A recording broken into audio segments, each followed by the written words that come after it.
गोदान एक्सप्रेसच्या डब्याला लागली आग, प्रवाशांची धावपळ, कारण मात्र अस्पष्टच।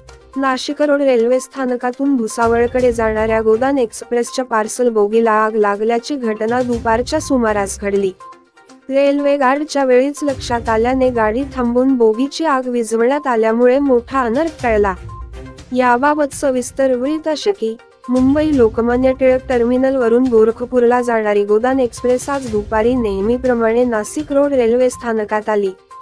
स्थानक सोडल्यानंतर गोरेवाडी नजीक मनपाच्या जलशुद्धीकरण केंद्राजवळून गोदान एक्सप्रेस जात असताना गाडीच्या मागील पार्सल बोगीमधून धुराचे लोट बाहेर येताना दिसले।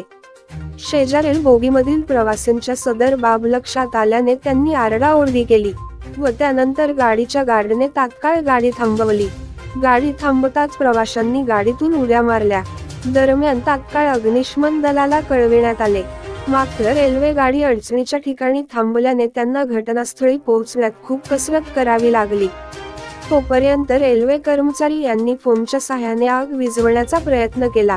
दरम्यान स्थानक प्रबंधक श्रीवास्तव, रेल्वे सुरक्षा दलाचे पोलीस निरीक्षक हरफुलसिंह यादव, सहायक पोलीस निरीक्षक मंगेश सोनसे, लोहमार्ग पोलीस निरीक्षक महेश कुलकर्णी, पोलीस हवालदार संतोष उफाडे पाटील, कुलकर्णी आप्पा आदींसह अधिकारी कर्मचारी यांनी घटनास्थळी धाव घेतली।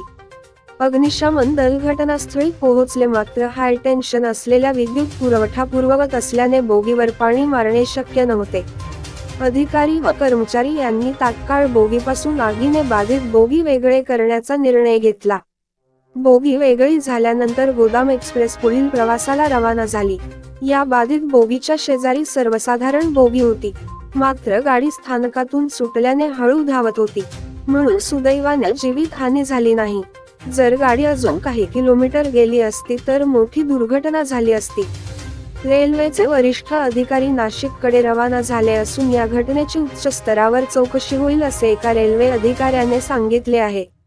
बोगीमध्ये नेमकी आग कशामुळे लागली हे कारण मात्र अजून अद्याप स्पष्ट झालेले नाही। आवाज जनतेचा न्यूज, मुख्य संपादक अनिश शेख, मनमाड।